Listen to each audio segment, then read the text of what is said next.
It seems like everybody's learning about Zoom and GoToMeeting and all this technology as we're all locked down and learning this stuff. Well, frankly, we've been doing this for over 4 years now. We've held a meeting every month for over 2 years. We actually missed one because it fell right. The first Wednesday fell right on a holiday. I believe that was July 4th, 2 years ago. Not positive.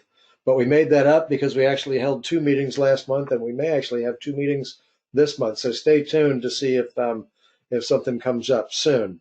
Now, our purpose here is to provide the chapter experience to home inspectors who, for whatever reason, find it impractical to attend physical meetings. So we leverage the technology to present the way we are here this evening, with serious significant advantages being that we don't have to travel to meetings and we don't have to pay travel expenses for top named speakers from anywhere in the world, and we are taking advantage of that this evening. The downside is that we don't get a chance to actually press the flesh the way we'd like to. A lot of the chapter experience is just the interaction, the camaraderie, the sharing with one another.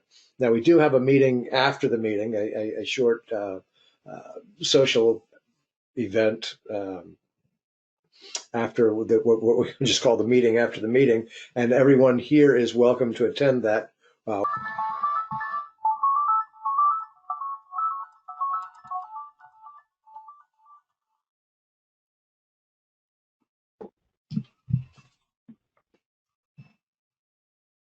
Sweet.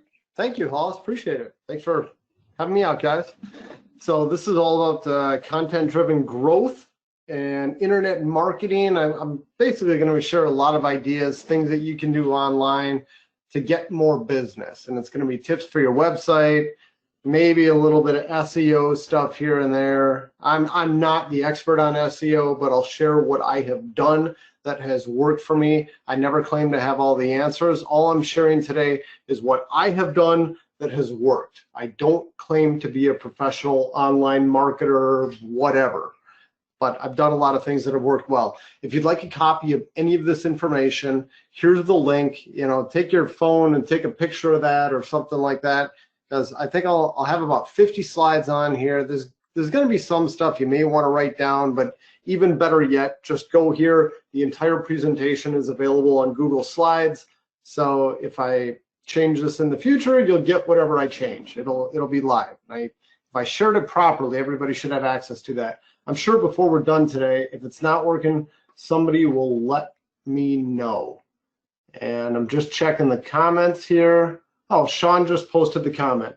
Thank you, Sean. In the comments, he posted the link. Thank you, Sean. And yeah, if it's not working, let me know. So the biggest thing I'll tell you is your website is the most important part, I'd say, of all of your online marketing. And there's a million different things, a million different places where you can go to market yourself, to get your name out there, social media, this, that, and the other. But the website should be at the center of all of this. This is what should drive the content for all of the other platforms where you put yourself out there. Now, keep in mind, your website is an investment. You get somebody to do it on the cheap, you do it yourself, it's probably going to look like you did it on the cheap or you did it yourself. Spend money on this, have it professionally done, make it look nice, and make sure it's mobile friendly. I mean, that's kind of old news. I think people are going mobile friendly with their websites 10 years ago, but I still see websites that aren't. And to know if your website is mobile friendly or not, just grab your browser window and shrink it down. And if everything just kind of stays the same size and you see less, then it's not mobile friendly. If things change and move around and text gets smaller, well, that means that it's mobile friendly. Make sure that your website is dynamic. And by that, I mean it changes. Update your website frequently. You got a website that's been the same for the last 10 years, it will show. It will look like a dated website. And make sure that you have access to it, that you can do the changes. You don't want to have to call up your nephew or some family member, or heaven forbid, the website design firm who created your website for you, every time you've got to change. Yeah, I make changes to my website, you know, probably daily, maybe every other day. There's always stuff I'm changing on there, like, oh, this wording isn't right. Oh, our hours changed, our pricing changed, this, that, and the other. I'm constantly updating it. This is my billboard. So make sure that you have all of that up to date. Make sure that you own it too. You should own all of the content that's on your site and the URL. If your URL, the actual address of your site, is owned by somebody else, do whatever you can to buy it. Because if some company decides to start jacking up the price on your site, there's nothing you can do about that.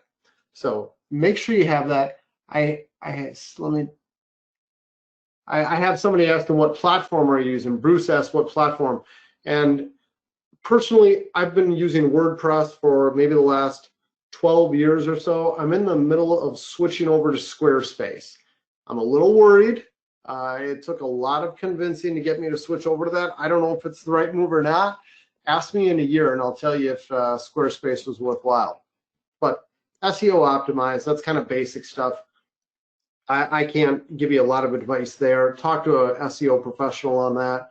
Put a lot of photos on there, put a lot of videos on there. Make sure that you have an About Us page on your website, something that talks about who you are. If you have other people working in your company, you got somebody answering the phones, you got multi-inspectors, make sure that you have profiles for all of them. People want to research who they're working with. My company is a multi-inspector company, and I can't tell you how many times my inspectors in the field, they come back and they say, oh yeah, they asked me about this, that, and the other that I had listed on the website. It's like they read everything about me. Your customers want to know who you are. They want to make that personal connection ahead of time. So have information about you on there. Make sure that you have a sample report on your website. I always tell people that's the biggest thing you can use to really let people know what you do. If I'm trying to pick a home inspector, I'm going to have a sample report on there. And consider doing a blog. I'll give some blogging tips in this today. The blog is the biggest thing that drives content to our site, without a doubt. And then a schedule now button. If you use ISN, you can do it through them. There's other software platforms that'll let you schedule instantly. HomeGauge, Spectora, that's all I know of off the top of my head, but there's surely a dozen others. Let people be able to schedule right away. And then another one is pricing. And if I was asking a big room, I'd want to have a discussion about this. Kind of tough to have a discussion with you guys right now. And I apologize if there's women on the class when I say guys. I'm talking to everybody. My advice would be put your pricing on the website. I never used to do it. It was taboo. Everybody said, don't put your prices on the website, because the whole idea is that you want people to call you. And I have a business coach who tried to convince me to put pricing on our website, and he said, no, you need to do it. That's what customers want. It makes it easy to do business with you. And I said, yeah, but Stephen, you don't get it. We're different than all these other companies. We want people to call, and if I just have prices, they're going to see my price. They're going to see I'm the most expensive, and then they're going to go somewhere else, and then they're not going to hire me, and that's going to be it. He said, well, what difference does it make if they call you? I said, well, if they call, then we can explain what we do. We can teach them all of that, and we can say what sets us apart and start to establish that relationship. And he said, why don't you just make a video that does that? And I went, I don't know. and so we did. We made a video that basically comes right out, and it says exactly what we would tell people on the phone. It says, we are the most, well, you know what, I'm just going to share it with you. I'll share the video. It's short, it's sweet, it's like 90 seconds. It basically, this is what people need to look at before they can get to the pricing section on our site. Let's see, here's that video. Hopefully the audio works. I'll warn you, before you check out our prices, we are the most expensive company in town, and it's all about technology, time, and our people. While most home inspection companies ask their clients to show up for the end of the inspection, we actually encourage our clients to show up for the entire inspection. We're not afraid to have you look over our shoulder and ask questions. In fact, we encourage it. We walk all roofs, provided it's safe to do so. If we can't access a roof using a 28-foot extension ladder, we'll arrange for a free drone inspection. We have a methodical process for our home inspections, which starts at the top.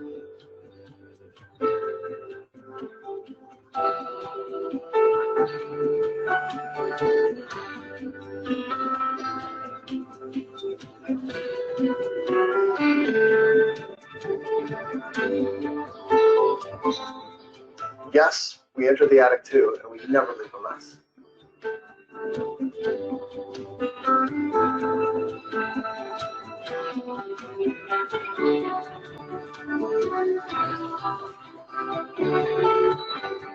You'll notice that throughout this entire process, we didn't have our noses buried in a tablet. That's because we don't write our reports on site. We inspect. So to bring it back to price, we charge more because we're worth it. While there are no guarantees in this profession, we do guarantee your satisfaction. If you don't feel that your structure tech home inspection was worth every penny, you don't have to pay us. We have a proven process, we use the best technology, and our inspectors have some of the best training available.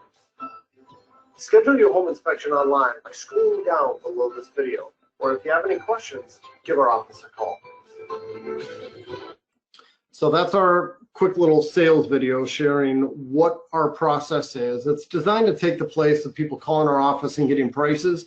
And the only big difference that we felt, that we noticed as soon as we put our prices online, is that people stopped calling to get a quote on a home inspection. They would just call to say, when are you available? We noticed no drop in business after putting our prices on our website. And like I said in the video, we are the most expensive company in town.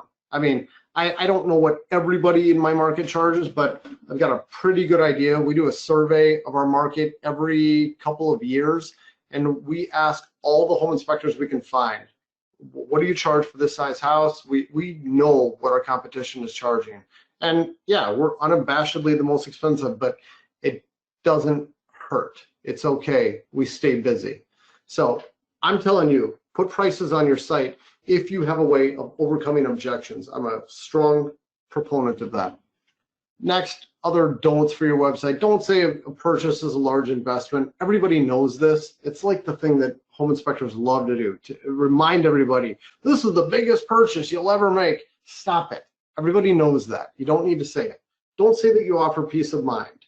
When I hear people say that they're going to offer peace of mind, what I hear is, well, maybe pandering to some people who want the deal to go through, and you're saying that you're not going to kill the deal, or telling buyers you're just going to be a soft home inspector. That's what I think of, and I think that that's what a lot of the public thinks of when they see peace of mind. You don't need to mention your SOP on your homepage. I mean, maybe you can have it buried somewhere on your website just in case people really want to figure this stuff out, but it's not going to sell you. Don't talk about being licensed and independent and all that stuff. People assume that you're a professional if you're a home inspector. You don't need to put that basic information anywhere on there unless it's, you know, maybe required by your state. Maybe then you have to, but don't make that your sales tool. Don't claim that you're the best, the most thorough. How could you possibly prove that? It's making a claim that is impossible to prove. Don't badmouth other inspectors, other associations. Talk about what makes you good. Don't badmouth other people. What can traffic do for you? For my company back in 2008, it was a 3-person company. It was me in the middle, and then it was my dad next to me, and then Dwayne on my right. It was just the 3 of us. And we would get tens of visitors a month at our website, tens of visitors. And traffic, I don't even know how people found the website, but I heard on the ASHI forums around this time that it was really good to have a blog. So I started blogging, and traffic started increasing, and all of a sudden you look at this middle graph, and we would get thousands of visitors a site. visitors per month once I started blogging. And the number just kept increasing and increasing. And I'll just skip ahead here. Here's a really popular blog post I had about ice dams when ice dams were really bad in Minnesota. We got 23,000 visitors in the month of February. And that was a ton of traffic. That was 2011. But then you move on, you come down here, and this month that I thought was crazy was just eclipsed by normal everyday traffic without any special events. And it kept going on and on. And, you know, today we get hundreds of thousands of visitors at our website per day. And the company has grown to what you see today. Actually, that's an old photo. I got to get a new group photo, but we've got about 30 people in the company now. And I don't have a growth division in my company. I don't have anybody going to real estate offices. I don't have anybody calling real estate agents. We do none of that. What we do is online presence, and that's about it. We do teach continuing education classes to real estate agents, and I'll touch on that at the end. But I mean, really the big driver has been simply having a strong online presence. That's been what has driven the growth. And it's all about the blog. That's what drives our online presence. When we do Facebook posts, we always post what I'm blogging about. Tweets, I don't know how to Twitter or tweet. I don't know about that. Maybe if you do know how to do that, you could tweet out your blog posts, I think. I don't know much about that. Maybe there's other experts on that. YouTube videos, for sure. I'm going back through blog posts that I've written 10 years ago, and I'm taking those and I'm just kind of saying, all right, what's the topic? What's the content? All right, I'll make a video. And I sit at my desk and I basically talk about whatever it is that I wrote about, make it into a 5 to 10 minute video. And that's blowing up too. I mean, we have like 4,500 subscribers or whatever it is on YouTube, and it steadily increases. And I'm actually making money off of that now, which is wild. That's not the purpose. The whole purpose is to get customers, but it's driving a very small amount of revenue, probably enough to buy a hamburger every month. It's wonderful. If you do a newsletter, your blog is your newsletter content. I see so many newsletters. I'm sure you guys all get these from real estate agents and anybody else, and you'll get like the exact same content from 5 different people. They're just using the same channel that everybody else uses. It's all identical. But if you're blogging, you can have unique content, and people will want to share your content and distribute it to others. So it's another good reason to blog. And then finally, it can drive content if you decide you're going to do a podcast. And I'll touch on that before the end of this here real quickly. But that's kind of the newest thing we started doing to help drive content to our site or drive traffic to our site. The one mistake a lot of people end up making, which is what prevents them from really getting going with a blog, really sticking with it, is the idea that if you want to get hired, all you got to do is write a blog. You start blogging, and maybe after a month, people will start calling you and you'll start getting business. It doesn't work like that at all. You're missing a whole bunch of steps in the middle between blogging and getting hired. If you're going to do a blog, you need to answer questions that people have. You need to provide answers to things that people Google search on. And eventually, once you start having enough good answers, and Google indexes your site with these good answers, you will eventually get subscribers. People will subscribe to your blog, and then you start sharing your content on social media, and then other people will share your content on social media. It'll start kind of having a life of its own. You begin to build trust with the people who are reading your content, and you actually start to become an authority. And I'll explain why and how that works in a second. But once all of these things happen, then you get hired. And this is all about farming. This is all about the long game. You can't write a blog post and expect someone to see it and hire you. You're planting seeds. And I mean, our business probably didn't have any change until I had been blogging for about a year or two. I mean, traffic at our site increased, and business probably increased a little, but it wasn't a huge change until I had been doing it for a long time. And it was all a matter of being consistent, doing it every week, every Tuesday. So why do I say that blogging will make you an authority?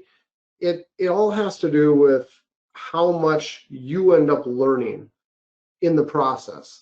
If you're just simply, and you guys have probably all heard or seen this learning model, where if you're just listening to somebody talk, they say you might retain 5% of it. And I feel like that number is ridiculously low. It's got to be higher than that. But we know that simply listening to somebody is going to be the worst retention rate. And as we move down this pyramid, discussion groups are much better. Practicing by doing is pretty high, but I just made my screen go. And but teaching others is the one where you really retain the most information. And if you're going to write a blog and you're going to put yourself out there and you're going to present this information as factual, you better have it right. You better do your research. And it kind of forces you to do your research, because if you write about topics and you're just plain wrong, people will bust you out, especially if you allow comments on your blog. And I recommend doing that because it provides transparency. But you start teaching others about things and it forces you to do the research, and you really do start to become an authority on the matter. And even if you know, not in the official sense you're an authority, you get recognized as an authority, and that can be a huge driver for business as well. Now I know what you're thinking. Okay, you're trying to tell me to do a blog, but what in the world would I even write about? There's a million things you could write about. If you're not sure and you're interested in doing something like this, pick up this book. I love this book. It's called Utility by Jay Baer. It's a light and easy read, and it's talking about exactly this. It's smart marketing. It's online content. It's educating people. It's not selling yourself. I never do that in my blog posts. It's just trying to help people. So this will give you a million ideas to get started. If you want some other ideas for topics, I'm not going to read all these, but if you download this presentation, you can check out any of these links later on. These are ways to find really good topics to write about. It's things that people are already asking about and they want answers to. And well, I'll do a really quick one. If you use Google and go in incognito mode, and if you don't know what that is, Google it. I'm not going to explain that to you in this class. But you go in incognito mode, and it basically takes away any identifying information about you, and it removes any past search bias that you may have, and it shows you what the public is looking for. And do a Google search for home inspectors in my area, or in this case we'll do Maryland home inspector, and then it gives you all these suggested results. These are the top results that people search for. So if I'm in Maryland and I was thinking about writing a blog post, I might write a blog about any of these topics. Maryland home inspector classes, that might be the topic of my blog post. And then I talk about some classes that I'm going to be teaching. Well, yeah. And then just a couple writing tips, how to write good. Doesn't work in this format to have these kinds of jokes. Big winky face. Haha. It's I'm laughing. Okay, good. Thank you, Sean. Thank you. All right. I'm looking at my camera. This doesn't work well. Lots of great tips to write good. Just a little joke there. Doesn't work for this platform. But seriously, short sentences, short paragraphs, small words, make it easy to read, make it easy to understand, hopefully the same way that we write our inspection reports. You're not writing to impress people with your command of the English language. You're writing to help people understand something and come across clearly. And if you really want to know if you're doing that, shoot for a flesh reading score of 70 or higher. And now I'm using complicated words probably that nobody understands, but I'll tell you, if you write your blog post in Microsoft Word and you click at the top of Microsoft Word, you click on options, and then you click on proofing, and you go all the way down. There's a check mark, a checkbox you can check in Microsoft Word that says Show Readability Statistics. By default, it's not checked, but you check that box, and then on the right-hand side here, it'll pop up this window showing the readability statistics. And the Flesch reading score shows you how easy it is to read it. And the higher the number, the easier it is. I said shoot for a score of 70 or better. For this example document, this was my company handbook, which was written by an attorney. This is horribly difficult to understand. So I have since rewritten it. That's a good example of a blog post you would not want to publish. And if you happen to use WordPress for your website, there's a really nice plugin that you can buy. It's called Yoast. It doesn't cost much. It does all of this automatically for everything you're writing. It just gives you these statistics immediately.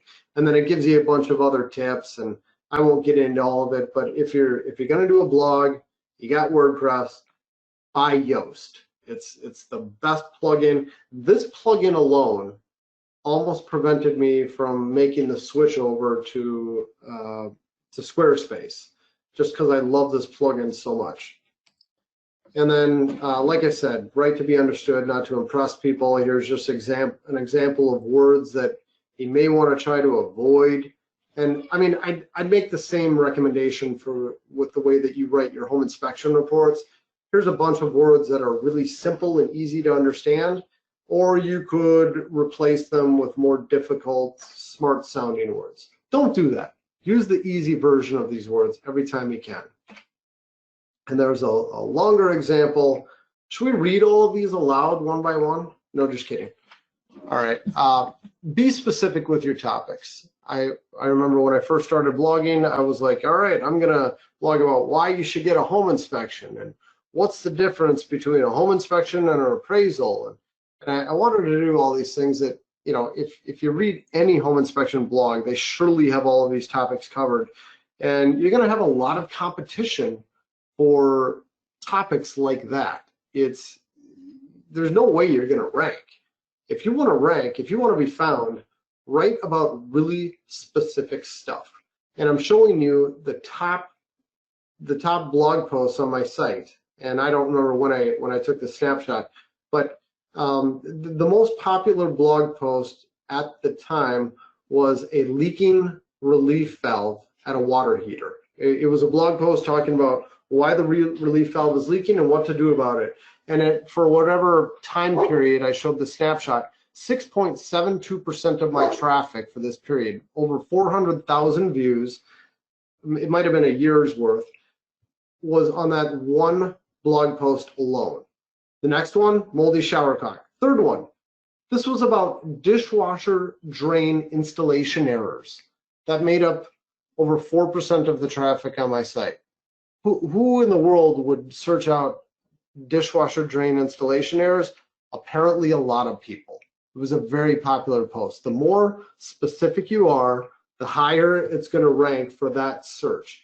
And don't worry about only appealing to a small amount of people. The people who are looking for what you're writing about will really appreciate it.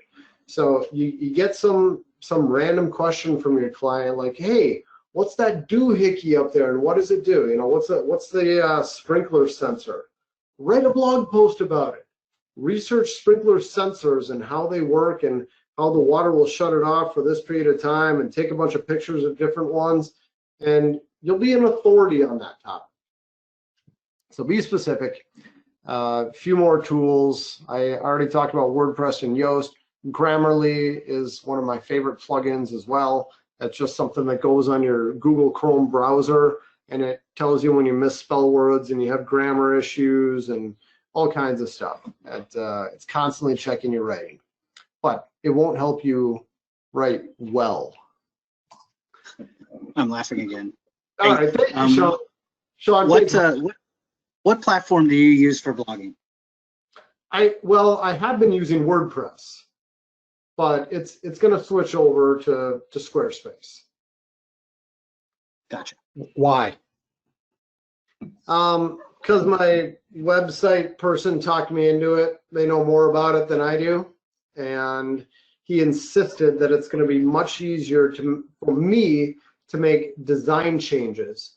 And if I want to do a whole design or redo on my site, it should be pretty quick and easy. And he was quite confident that while my site will take a hit in Google traffic, it's not going to be a huge hit, and it will recover fairly quickly.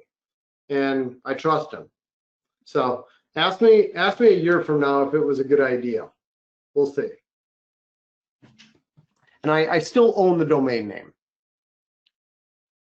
So let's see here. So for some basics on blog posts, think about what people are going to search. Don't use clickbait posts. A clickbait topic would be, don't block this opening or you could die.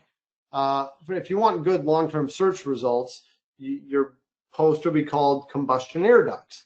When people see it on a list of blog posts you've written, they surely won't click on that as much because, you know, it doesn't have any sizzle.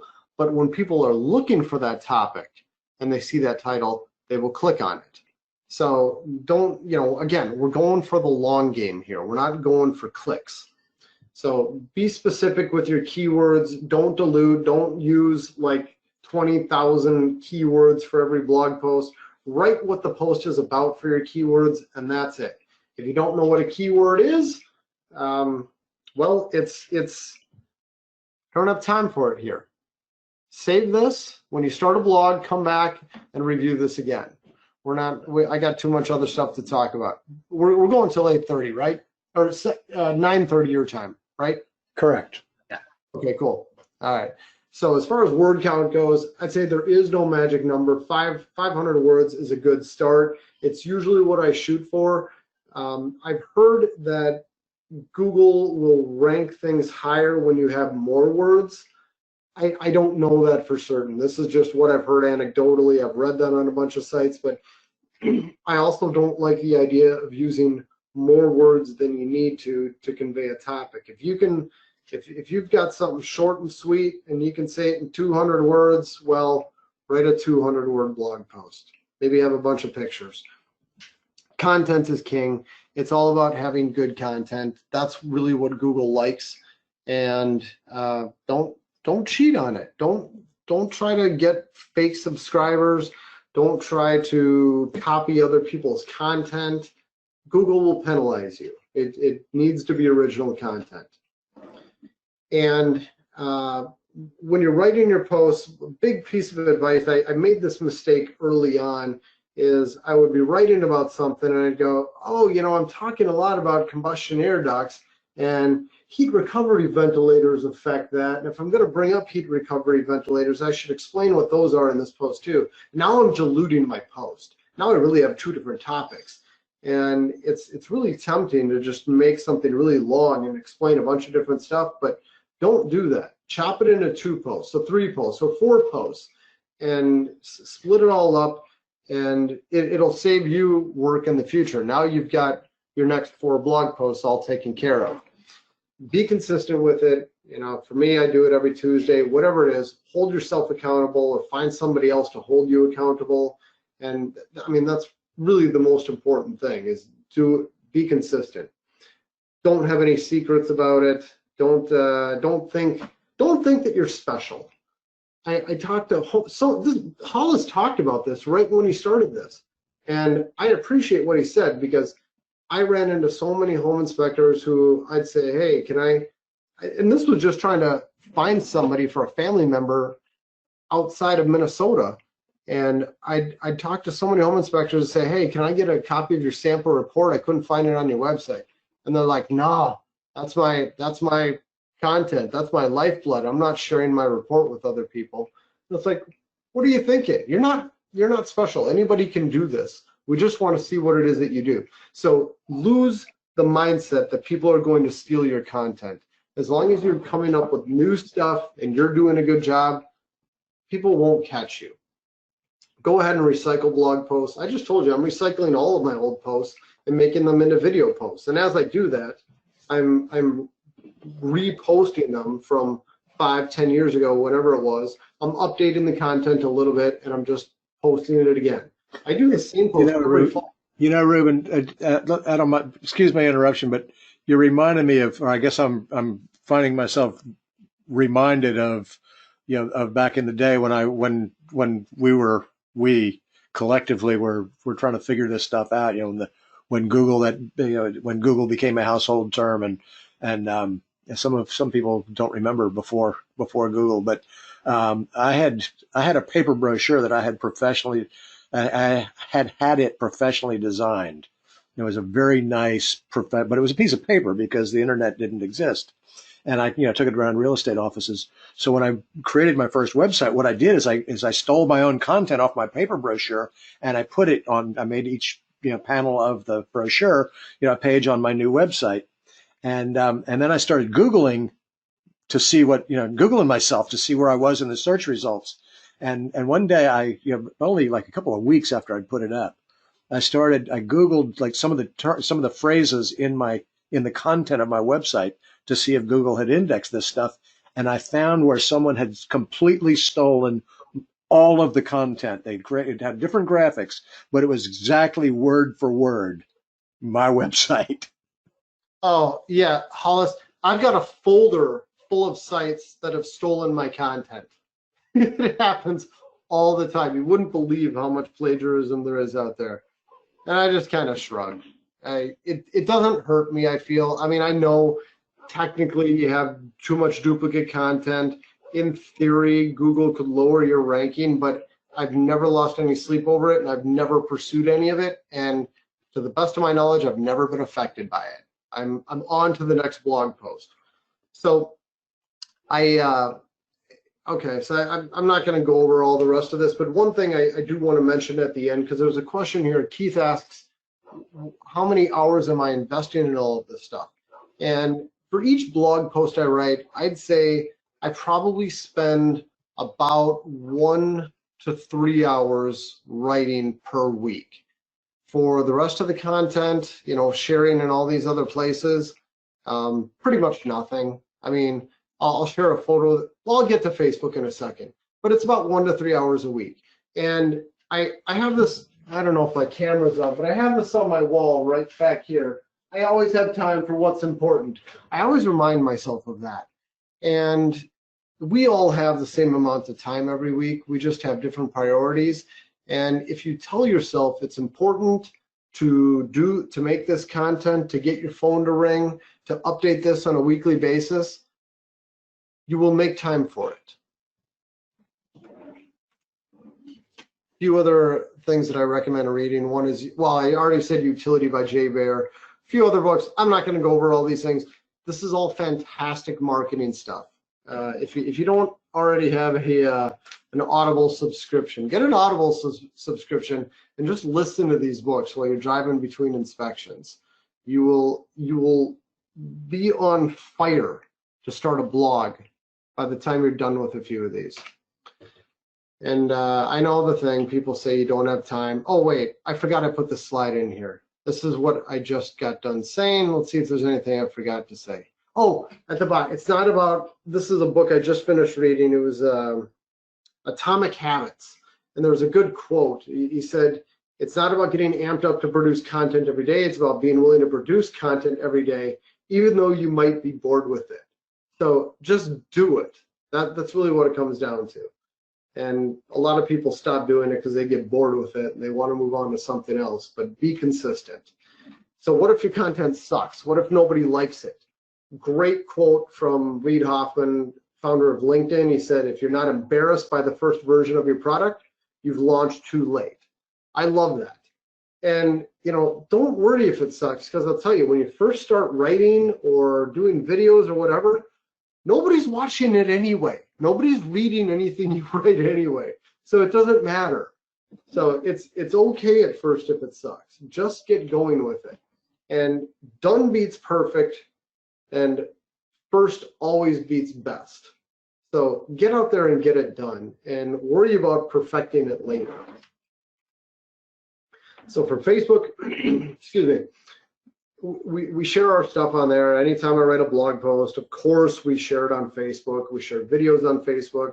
And best advice I could give you there is be helpful. if you're always posting about, hey, look, another one of our inspectors got a 5-star review, or call us, we have openings this week, or we've got a $50 off coupon this week. That's a great way to never have people return to your Facebook page ever again. What you want to do is share helpful information, educate people. Here's a good example of just helpful information. True or false? All it takes to properly size a unit is square footage. Maybe people believe that. And then they've got a little bit more information, and call us if you want more info. It's a little bit salesy for my taste, but still it is helpful information.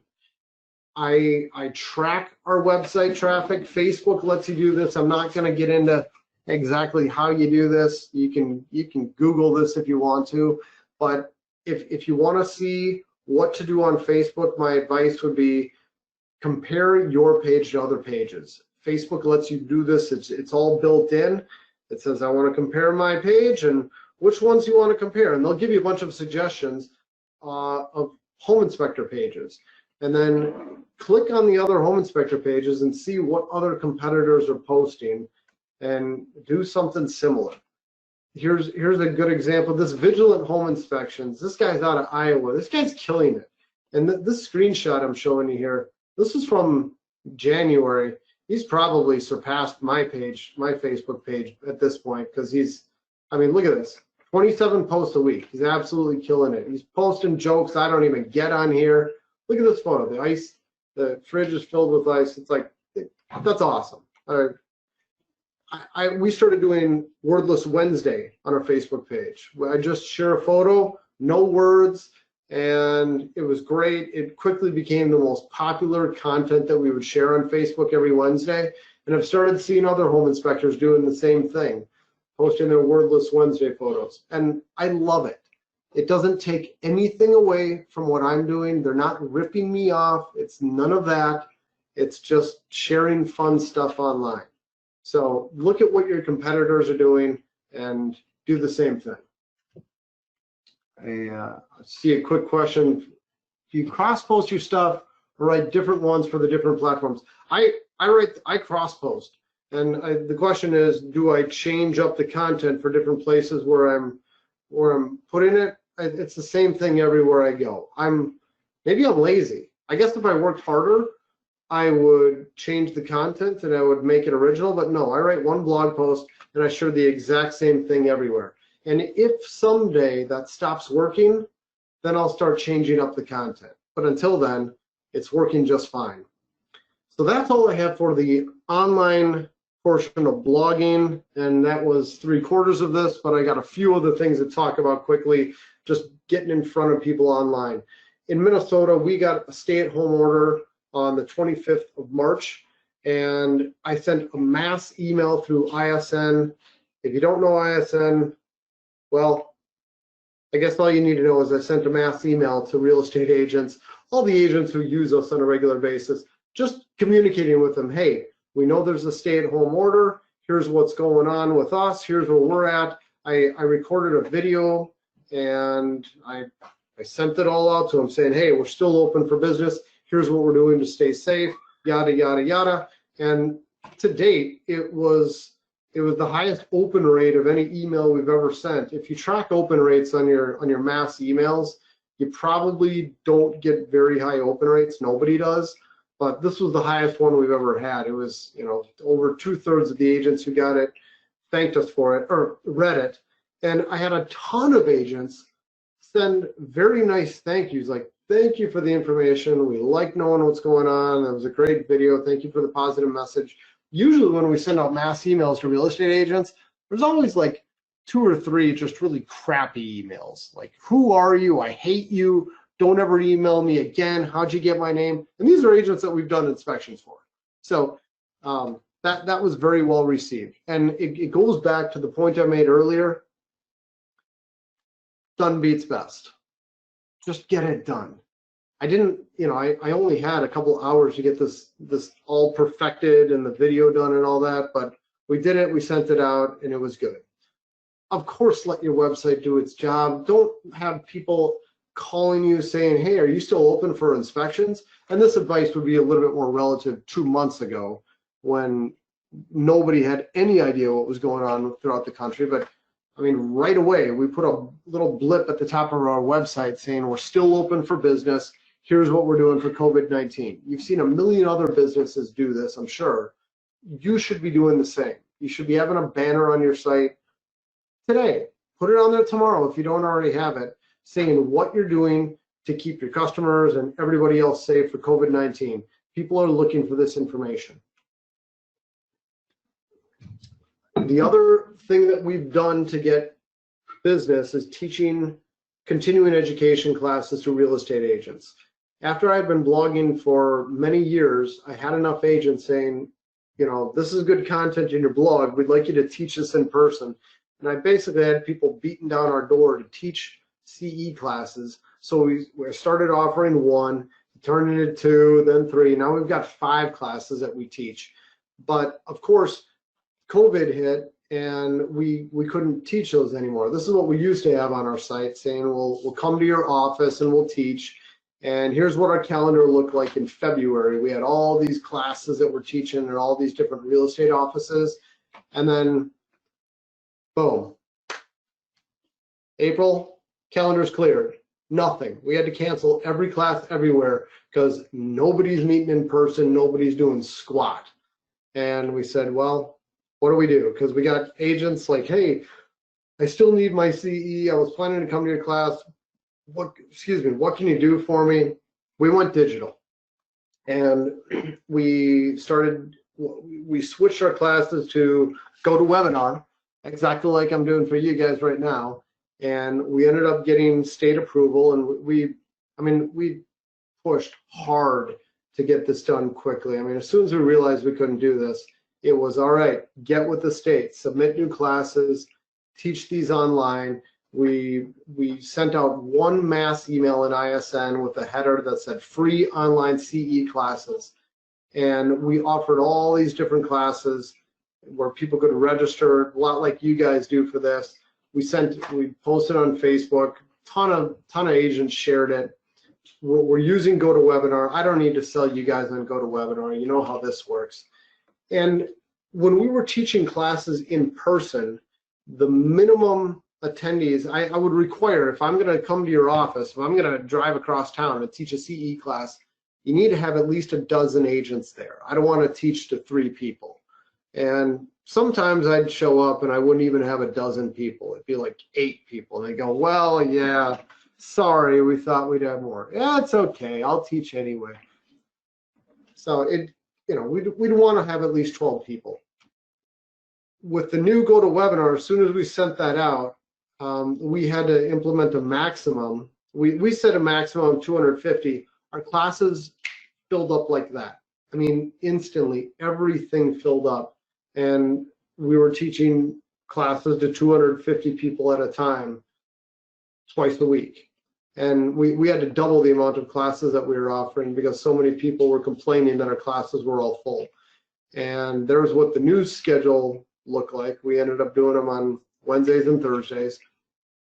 And we had thousands of attendees come through. There's a quick little graph of just, what is this? This is part of April where we're teaching a few classes to people. So that was huge. I'd say, well, this is just tracking information. I'd say if you're interested in teaching classes to real estate agents, figure out an online platform to do it. You can reach so many more people doing it this way, and you don't have to leave your house. It is fantastic. And the question here says, does Minnesota regulate real estate CE classes? Yes, absolutely. You need to be a licensed education provider in Minnesota to do this, and every one of your classes needs to be approved by the state. And they say that once we submit our class, they'll get it approved within 30 days. But they were able to kind of bend the rules a little bit and get things approved a little faster. But the approval process is a nightmare. It took me many years to get approved as an instructor, to get licensed.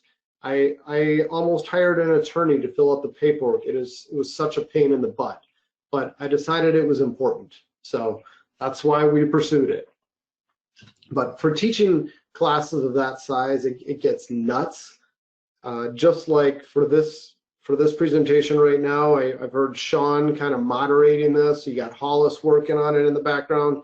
You cannot teach a class with that many people by yourself. You need to have somebody helping you.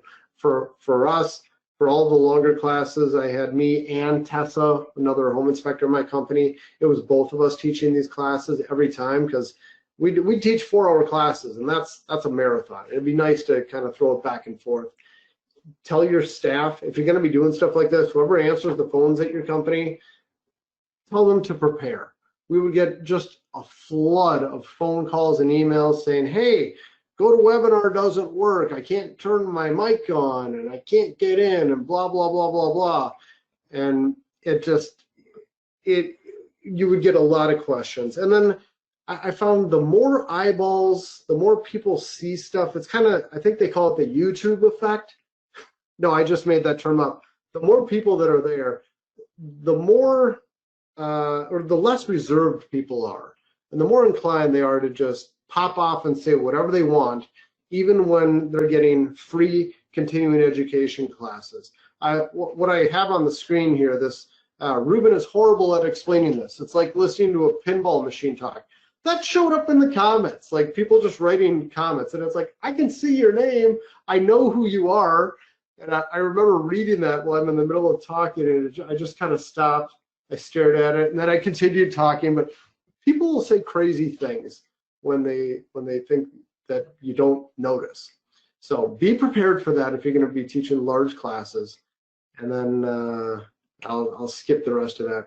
And then the last thing I'll mention is consider starting a podcast. That has surely been one of the easiest things we've done. I mean, compared to blogging, the podcast is just about nothing. You guys sound like you're having fun with that podcast. Have you listened, Hollis? Yeah. Oh, thank you. Sweet.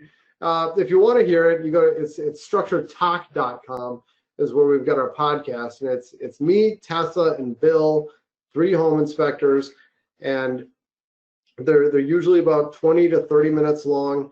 We were recording them at somebody's studio for a long time, but then COVID hit, and we just started recording them via Zoom. Or if you use GoToWebinar, you can do it that way. And the audio quality isn't quite there. It's not as good, but nobody mentioned anything. I mean, it's not like it's horrible. Just get a decent microphone and record all the audio, and then maybe find somebody who could professionally edit it for you if you like. If not, if you like the way it all sounds, just take your recording and upload it to some platform. We happen to use Anchor. I don't know if it's even listed here. No, I don't see Anchor on the screen. I didn't put it on the screen. It's Anchor Podcast, and I upload it to that one platform, and it syndicates it to all of these other platforms. And it's the easiest thing we do. And I've gotten more response out of this podcast than just about anything we've ever done. So as far as bang for your buck, this has been pretty cool. Now, I don't know if it works the same way that Google does. I can't really attribute any home inspection business to this, but I've had a lot of people listen to it, and yeah, it's been good feedback. And that's it.